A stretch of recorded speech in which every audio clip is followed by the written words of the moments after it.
ariko ndabasuhuje kandi mbahaye ikaze mu kiganiro Wisdom Time.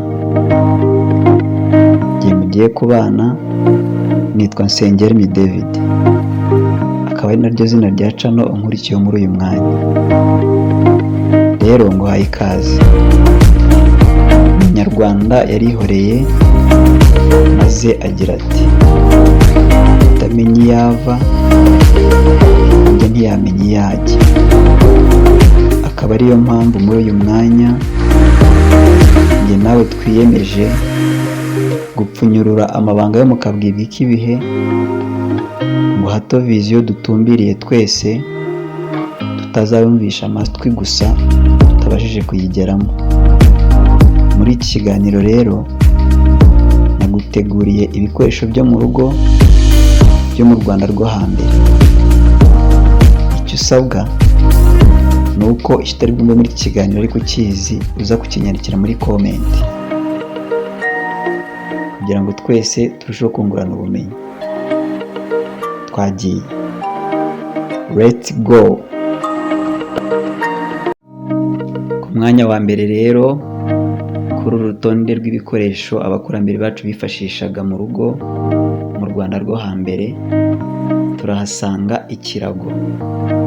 Ikirago cyabohwaga cyangwa se kigakorwa hifashishijwe ibyatsi byo mu gishanga, cyane cyane imiberanya cyangwa se ubukangaga, ndetse hakifashishwa n'imigozi kugira ngo bakibohe, yabaga ari iy'ibirere cyangwa se imigwebo. Ikirago ku bana b'ubu kugira ngo babyumve neza, uyu munsi turakigereranya na matera. Ikirago cyagiraga umumaro munini cyane, haba kurarwaho cyangwa se kwicarwaho nabo mu rugo, cyane cyane ababyeyi b'abamama ndetse n'abana b'abakobwa. Bayita inkongoro. Iri ku mwanya wa kabiri mu bikoresho abakurambere bacu bifashishaga mu Rwanda rwo hambere. Ikaba yabaga ibajwe mu giti, mbese yifate nka za kani muri iki gihe. Yakoreshwaga cyane cyane mu bworozi, cyane cyane bakayikoresha banywa amata cyangwa se mu kuyabuganiza.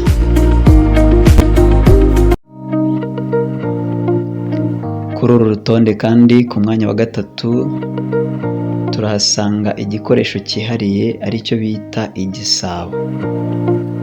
Igisabo cyari kimwe mu bikoresho by'ingenzi cyane cyane mu muco w'ubworozi mu Rwanda rwo hambere.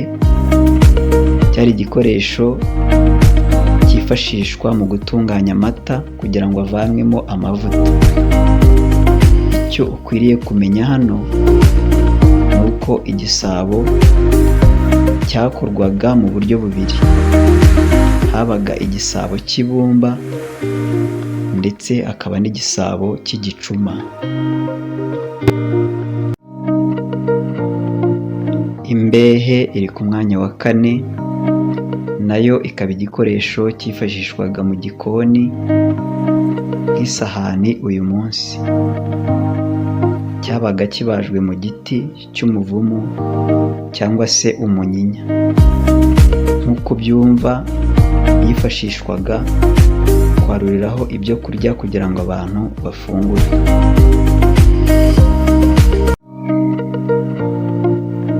Ku mwanya wa gatanu rero kuri uru rutonde nanone twabateguriye turahasanga igikoresho cyitwa isekuru.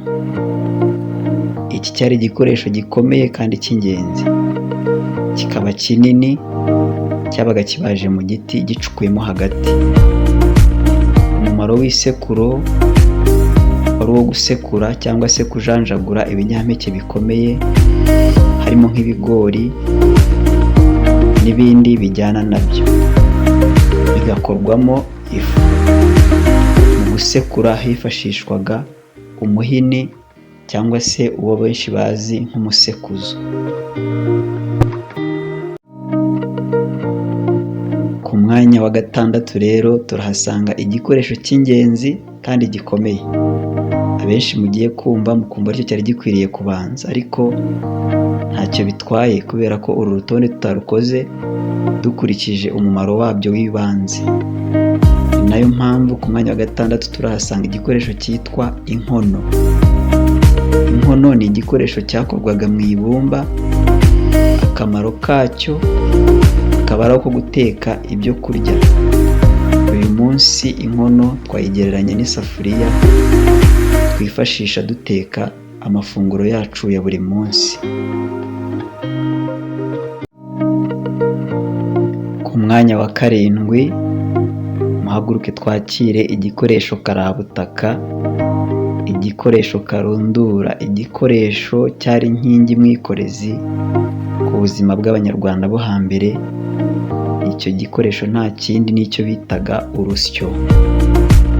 Urusyo ryari ibuye rinini bashakanaga ubwitonzi maze bakariconga neza bakoresheje irindi buye, bamara kuritunganya neza bakarikoresha mu gusya ibinyampeke byoroheje. Aha twavuga amasaka, ingano, uburo ndetse n'ibindi. Mu gusya bifashishaga irindi buye, iryo buye bakaryita ingasire.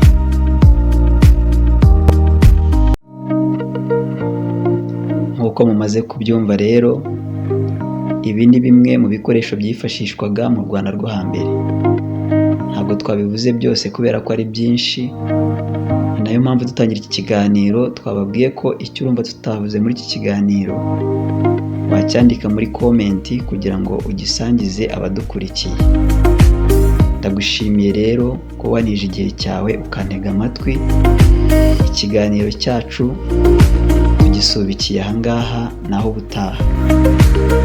Ubaye wakunze iki kiganiro, ntacyo bitwaye gukora subscribe ndetse na share ku nshuti zawe kugira ngo mujye muba aba mbere mukurikira ibiganiro byacu. Kandi habaye hari n'icyo wifuza ko twazavugaho ubutaha, nabyo wabyandika muri komenti. Ndabakunda ariko buri gihe Imana ikandusha. Reka tubonane ubutaha. Ciao ciao.